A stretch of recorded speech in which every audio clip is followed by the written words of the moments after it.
student yang ikuti pembelajaran itu. Kita perlu membuat report ya.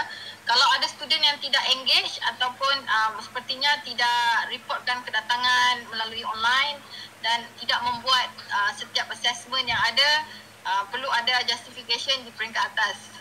Sebenarnya lebih tedious ini.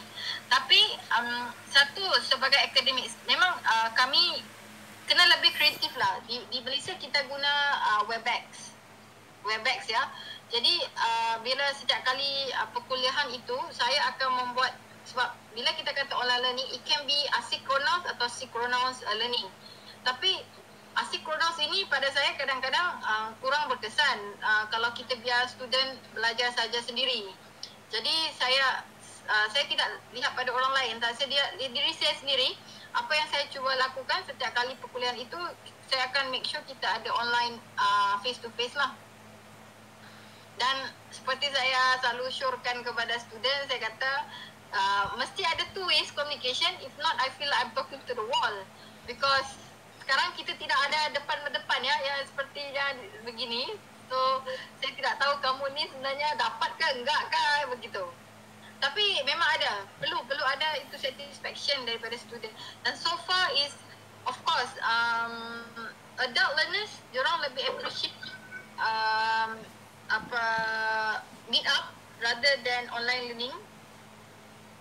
Tapi yang undergraduates, mereka sepertinya suka dengan keadaan ini.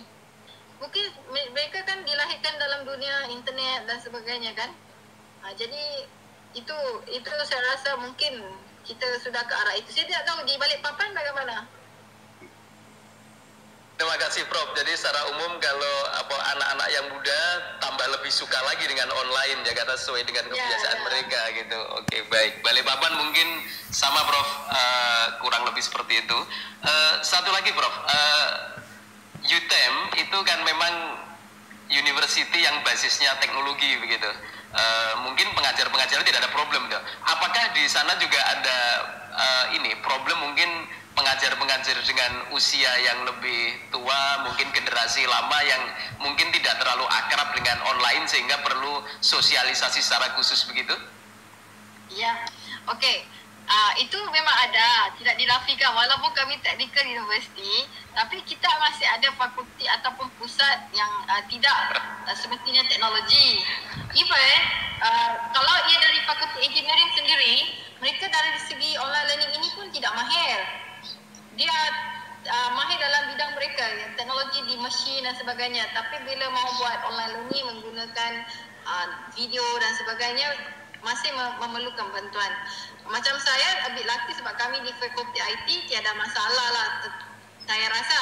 Tapi satu inisiatif ya di pihak universiti lakukan ialah memang setiap minggu kami ada seperti webinar daripada pusat online ini untuk mengajar semua akademik menggunakan fasiliti yang ada. Seperti ya, saya mau tekankan, saya tidak tahu di Malaysia kami ada MQA, Malaysia Quality Assurance. Jadi seperti kita perlu memastikan kita punya learning outcome, course learning outcome itu menepati kehendak MQA. Jadi assessment semua perlu berubah ya, tidak boleh seperti yang face to face itu. Jadi itu semua perlu new learning kepada lecturer bagaimana nak fulfill assessment secara online ini. Oke, thank you Prof. Prof, ini ada satu pertanyaan titipan dari salah satu peserta dari Ibu Ida Mawaddah. Saya bacakan Prof ya. If our students have problem with connectivity, what if we record our explanation as video and upload edit cloud? So it's not going to be online course but one direct learning. How about that? Okey, pada saya tak ada masalah. Itu satu yang kreatif juga. Dan inisiatif. Saya ada kawan ya yang dia memang ada, macam saya laki student saya tak ada masalah itu, tapi a few of my friends have that problem. Student memang di outskirt yang mana internetnya tidak bagus. Jadi student perlu ke cyber cafe di bandar untuk akses dan sebagainya. So mereka membuat seperti archive lah. Jadi student access. That's why sebenarnya kalau kita lihat kepada online learning, sebenarnya kalau kelas kami contohnya hari ini, tidak semestinya student itu akses hari ini. Dia jadi terima kasih, nampaknya tadi dua pembicara awal itu sudah cukup memberikan banyak yang terkait dengan efektivitas perkuliahan, dan itu memang kita perlu juga melihat ini. Tadi kalau Profesor Masila sudah menyebutkan terkait di Malaysia bagaimana ketika prosesi profes itu lockdown, ya di kita kan tidak ada lockdown ya, berbeda, sehingga langsung dirancang untuk sampai akhir tahun Desember ya. Jadi ini berbeda dengan di negeri kita ya, karena di negeri kita ini aja sudah ada perkiraan bahwa di bulan Juli sudah mulai dibuka. Artinya tahun ajaran baru itu sudah mulai berjalan. Tentu agak berbeda. Baik, saya coba untuk masuk terkait dengan ketika terjadi COVID ini dan ketika semua kesulitan untuk melakukan perkuliahan, di mana sekolah dihentikan, kemudian kampus juga dihentikan, itu tiba-tiba terjadi kekagetan yang luar biasa. Kalau di pendidikan dasar menengah, otomatis mereka langsung berhenti. Otomatis. Perguruan tinggi, sebagian perguruan tinggi yang sudah siap, kebetulan kita basicnya adalah IT, itu kita bisa langsung merubah perkuliahan menjadi perkuliahan online, walaupun di prodi-prodi yang lain itu masih melakukan penjajakan, penyelesaian seperti yang disampaikan Prof. Masila. Jadi ada beberapa dosen-dosen yang harus melakukan penyesuaian, tapi di tempat kami itu lebih cepat melakukan penyesuaian karena basicnya memang adalah basic IT, karena sebelum menjadi Universitas Mulia adalah Sekolah Tinggi Manajemen Informatika Komputer. Dan ketika itu dilakukan, kami langsung masuk untuk perkuliahan online. Namun demikian, dalam perjalanannya kurang lebih 10 hari begitu, kita minta untuk melakukan penelitian terhadap itu. Bagaimana, apakah pelaksanaannya kuliah online itu berjalan bagus atau tidak? Karena kita tidak ingin perjalanan yang kita lakukan itu ternyata tidak dengan bagus. Baik, sebelum saya terkait dengan implementasi kampus mereka, saya coba untuk menjelaskan hasil penelitian yang kita lakukan terhadap mahasiswa kita. Ya. Ini ketika kita sampaikan bahwa apakah Anda terbantu dengan pelaksanaan kuliah online di masa tanggap darurat itu, 20,47% itu mengatakan sangat membantu. 19,61% dikatakan membantu, adapun sedang ada 36,42.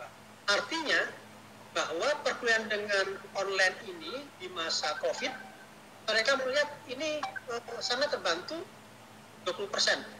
Sehingga kalau kita lihat antara membantu sampai ke atas itu kemudian kurang lebih ada 40%. Dan ini mereka yang merasa terbebani itu hanya 7,65%. Kemudian tingkat pemahaman, tentu saja kita ingin tahu apakah mereka ketika online itu mereka punya pemahaman enggak. Nah, memang sangat sayangkan bahwa ternyata hanya 5,1% saja itu sama seperti di kelas. Ternyata tidak mudah untuk perkuliahan online itu. Kemudian yang mendekati seperti di kelas, yang mirip-mirip, dia merasa cuma 14,22. Atau mereka dapatkan cuma sedang saja, hanya 35,78%. Yang lainnya merasa sulit dipahami, bahkan 14,44% mengatakan sangat sulit dipahami.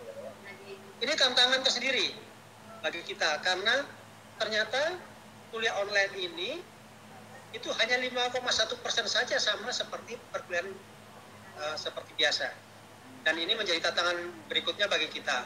Dan kita mau mengetahui juga bagaimana apakah mereka ingin tetap dijalankan walaupun hanya 5,1% saja sama seperti di kelas. Apakah mereka ingin berhenti saja ataukah mereka tetap ingin dilanjutkan perkuliahan ini? Ternyata mereka mengatakan sangat ingin dilanjutkan 24%, atau yang ingin 17%. Yang sedang-sedang antara lanjutkan dan yang cukupan begitu hanya 32,87%. Namun kalau diakumulasikan itu di atas 60% atau kurang lebih 70 sekian persen itu mengatakan ingin tetap dijalankan perkuliahan online selama masa tanggap darurat COVID. Inilah yang menyebabkan kita mengatakan ini harus dilanjutkan. walaupun tidak efektif seperti bagaimana tatap muka, tapi ini ternyata mahasiswa masih tetap menginginkan dilanjutkan. Jadi maka kita lanjutkan perkuliahan itu karena sempat kita hentikan kurang lebih selama 1 minggu untuk melakukan evaluasi. Kemudian kita mau tahu apa saja kesulitan mereka, metode apa yang dianggap paling sesuai dan nyaman untuk digunakan. Bagaimana juga mereka itu pasti ingin kuliah secara nyaman. Menggunakan video tutorial hanya 3,56%, tapi pakai Vicon, video conference, itu mereka merasa nyaman. Ada 68,43% yang menyatakan nyaman menggunakan Vicon. Kemudian juga ada 16,81% itu untuk tugas online. Jadi kita akhirnya mendapatkan pemahaman bahwa Vicon ini favorit di mahasiswa. Kemudian selanjutnya kita juga melihat metode perkuliahan online yang Anda anggap paling membebani untuk digunakan. Jadi ternyata memang mereka itu tugas online menjadi beban yang sangat berat bagi mereka. Bagaimana terjadi seperti itu? Ternyata di tingkat dosen itu pun juga kesulitan untuk melakukan perkuliahan online. Karena ini juga bukan kebiasaan mereka untuk melakukan seperti itu. Di tempat kita hanya beberapa mata kuliah, kemudian itu berapa kali saja dalam pertemuan itu yang digunakan online. Misalnya dalam 16 kali pertemuan itu mungkin 2 kali atau 3 kali melakukan online. Sehingga mereka memang tidak terbiasa untuk melakukan seperti itu. Begitu juga dosennya. Ketika dosennya memberikan tugas melakukan perkuliahan online pakai Vicon, maka hal yang paling mudah dilakukan adalah memberikan tugas. Nah, ternyata justru tugas inilah yang membebani mahasiswa. Ternyata mahasiswa kebebanan. Apa dia bilang? Pak, ini semua dosen itu memberikan tugas dan kebanyakan juga memberikan deadline. Nah, ini kita bersyukur bahwa kita dapatkan feedback dari hasil penelitian tersebut, sehingga kita lakukan supaya ini harus diperbaiki. Kemudian untuk kuis atau ujian online mereka merasa terbebani juga ada 21%. Kemudian berikutnya kita lihat juga mereka selama ini ketika dilakukan stay at home, mereka itu mengakses perkuliahannya di mana? Ternyata 90% mereka di rumah. Nah, ini cocok ya, bagus. Jadi mereka stay at home itu betul-betul dilakukan di rumah. Adapun mereka keluar di area publik 4,74%, kemudian mereka lakukan di kantor 3,88%. Sebenarnya mahasiswa kita itu sebagian adalah mahasiswa yang sudah bekerja. Cukup besar juga di tempat kami mahasiswa yang sudah bekerja. Ya, memang kalau misalnya mereka ini mengakses dari kantor, berarti mereka juga masih sambil bekerja.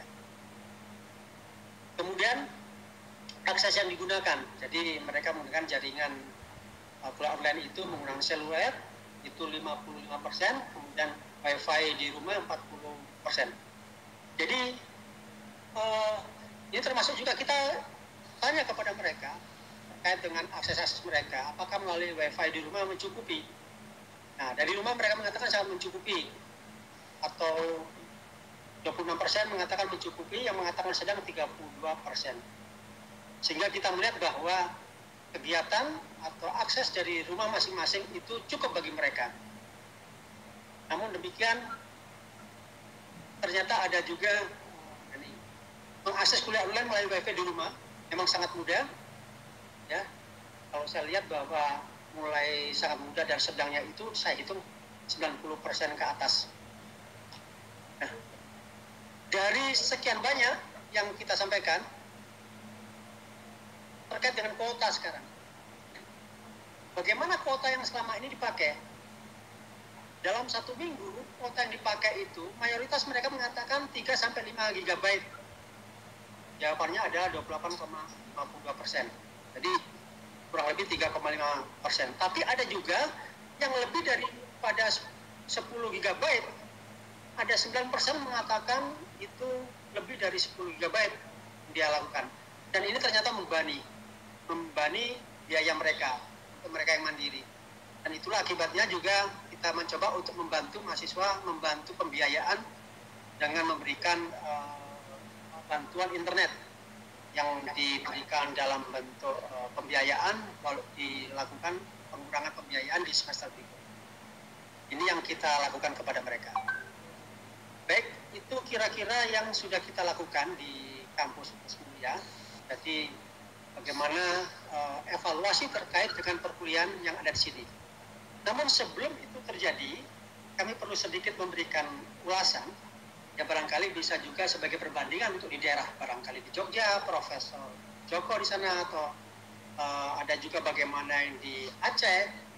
Itu ketika pemerintah pertama kali mengatakan lockdown, bukan lockdown, ketika kita mengatakan sudah ada yang masuk virus itu di Indonesia, dan itu tiba-tiba ketakutan itu langsung masuk ke negeri kita, termasuk di kampus. Soalnya 2 bulan sebelumnya informasi tentang corona itu sudah sangat menakutkan memang. Dan di negeri kita seringkali mengatakan tidak masuk, tidak mungkin masuk, atau kita agak sulit masuk ke sini. Tapi kemudian ketika masuk, nampak sekali bahwa ternyata di kami saja itu terjadi ketakutan juga. Ternyata masuk. Apalagi ketika kota Balikpapan juga sudah ada positif corona. Dan itu sudah cukup mengganggu, sehingga memang akhirnya di kampus itu dilakukan perubahan. Masuknya itu pun juga sempat dibikin pakai piket begitu, pakai piket, tapi kemudian dalam 1 bulan kita pelajari, kita amati bagaimana kebijakan pemerintah, bagaimana ada kegiatan yang ada di Balikpapan. Akhirnya kita lihat bahwa di kota Balikpapan, walaupun ada yang positif corona, itu umumnya adalah peserta dari luar atau orang-orang dari luar. Jadi bukan orang kota Balikpapan, mereka datang dari luar, mereka berhenti di sini, mereka periksa, ternyata positif. Kemudian ternyata KTP-nya bukan kota Balikpapan, hanya sangat sedikit kota Balikpapan. Kemudian kita lihat juga perilaku di kota Balikpapan, cukup tertib sehingga tidak perlu dilakukan PSBB. Walaupun memang semula sempat ada keinginan dilakukan pembatasan sosial berskala besar, dan itu alhamdulillah sampai sekarang tidak dilakukan. Bahkan di sini sempat juga masjid-masjid itu ditutup. Walaupun sebenarnya cara Balikpapan itu sangat bagus, walaupun ditutup, tapi mereka masih diperkenankan melakukan sholat untuk kalangan tertentu. Artinya pengurus masjid, mereka yang memang biasa sholat di sana, tidak membuka untuk. Nah, ketakutan-ketakutan itu akhirnya sedikit demi sedikit mulai berkurang yang ada di Balikpapan. Jadi kalau sekarang mau lihat kota Balikpapan, itu apalagi kalau mau di pasar tradisional, ya mereka biasa saja, tapi mereka tetap menggunakan masker, beberapa bahkan tidak menggunakan masker. Kemudian di mal-mal itu juga sudah mulai dibuka walaupun pembatasan waktu juga. Kita melihat bahwa kita bersyukur Balikpapan tidak mengalami hal seperti itu. Baik, kemudian yang terakhir yang saya sampaikan bahwa di dalam kesulitan itu pun sebenarnya kita bersyukur bahwa ada yang sudah dilakukan oleh Mas Menteri kita ya, Pak Nadiem Makarim, yang menggagas tentang Kampus Merdeka. Saya sudah merasa bahwa Kampus Merdeka ini cocok dilakukan bahkan dalam kondisi COVID yang sekarang ini, yaitu bagaimana mereka mendorong proses pembelajaran di perguruan tinggi semakin otonom dan fleksibel, dan mencoba menciptakan kultur belajar yang inovatif, tidak mengekang dan sesuai dengan kebutuhan mahasiswa. Ini yang saya melihat cocok dilakukan untuk dilakukan pada saat sekarang ini. Kalau di Malaysia misalnya dia masih melakukan, di JUTE misalnya masih melakukan lockdown, akan online sampai bulan Desember, barangkali di tempat kita itu bisa lebih varian lagi. Karena Menteri kita, Mas Menteri kita memberikan kesempatan untuk 8 kegiatan yang bisa dijadikan varian kita. Misalnya pertukaran pelajar. Nah, untuk pertukaran pelajar mungkin dalam keadaan ini tidak bisa dilakukan. Tapi magang atau praktek kerja itu bisa dilakukan. Jadi perusahaan-perusahaan masih ada yang buka.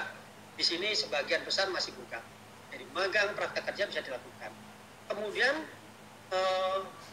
mengajar di satuan pendidikan. Ini juga hal yang menarik juga, mengajar di satuan pendidikan.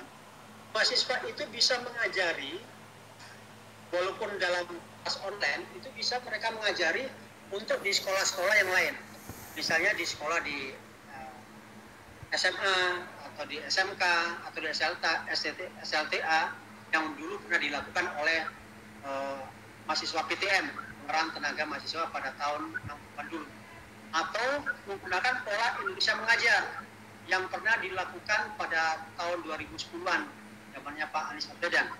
Itu bisa dilakukan sehingga mahasiswa tetap punya kegiatan. Kemudian juga bisa dilakukan kegiatan atau membangun desa atau kuliah kerja nyata tematik.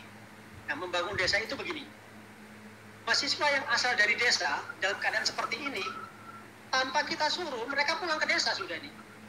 Jadi tanpa kita minta, ketakutan yang berlebihan akan COVID-19 itu menyebabkan orang tua memanggil anak-anaknya pulang ke rumah masing-masing, sehingga sudah banyak mereka yang pulang ke desanya masing-masing. Ini mereka bisa memanfaatkan untuk mereka membangun desa di sana. Jadi bukankah juga desa-desa ini juga mendapatkan anggaran yang cukup? Nah, mereka bisa memberikan masukan di sana. Orang yang punya kemampuan IT, dia bisa membikinkan web, dia membikinkan program atau hal lainnya. Jadi saya rasa itu yang bisa dilakukan oleh mereka. Saya rasa apa yang disampaikan oleh Mas Menteri ini, konsep kampus merdeka, itu insya Allah cocok kita laksanakan untuk masa pandemi sekarang ini. Saya rasa ini yang bisa melengkapi Pak Bibi, singkat karena masih ada 2 pembicara lain, sementara waktunya harus berbagi. Itu yang bisa kami sampaikan, mudah-mudahan bermanfaat untuk para pendengar hari ini. Terima kasih, saya kira Assalamualaikum warahmatullahi wabarakatuh. Waalaikumsalam warahmatullahi wabarakatuh. Terima kasih sekali Bapak Agung Sakti Pribadi. Untuk seluruh peserta mungkin menarik bahwa yang disampaikan oleh Pak Rektor Universitas Mulia tadi bahwa ternyata begini, mungkin kita bisa lupa begitu. Ketika kita berpikir soal kuliah online, kita sediakan teknologi, kita sediakan metode, kemudian sudah jalan, bukan berarti terus kita lepas gitu. Dari hasil survei yang tadi dipaparkan oleh Pak Agung yang disampaikan secara detail menurut saya, itu ternyata ditemukan beberapa fakta yang cukup menarik. Salah satunya adalah bahwa ternyata dosen-dosen mungkin terlalu bersemangat begitu karena ini ada hal baru, ngajar, kemudian tanpa sadar memberikan tugas dengan deadline yang ketat supaya benar-benar tercapai CPL-nya, capaian pembelajarannya. Tetapi ternyata kita lupa mengukur bahwa mahasiswa ini bisa mabuk juga walaupun dari rumah begitu. Kalau seminggu ada 8 dosen ngasih tugas semua dengan deadline yang ketat, ternyata lebih berat online daripada tidak online gitu. Itu gambarannya begitu. Kemudian yang kedua, ternyata penting juga untuk membaca persepsi mahasiswa dari sisi lain. Ternyata tidak semua mahasiswa terbiasa, barangkali perlu proses ya Pak Agung ya. Kalau kita lihat tadi ternyata hanya sedikit persentase mahasiswa yang menganggap bahwa perkuliahan online itu mendekati perkuliahan fisik tatap muka di kelas. Itu hanya sedikit sekali persentasenya. Walaupun ketika ditanyakan apakah perlu dilanjutkan kembali, ternyata mayoritas ya ingin dilanjutkan kembali. Artinya ini tetap bisa jalan, kita hanya perlu proses. Jadi menyambung dengan pembicaraan sebelumnya tadi, jadi mungkin kita perlu proses gitu.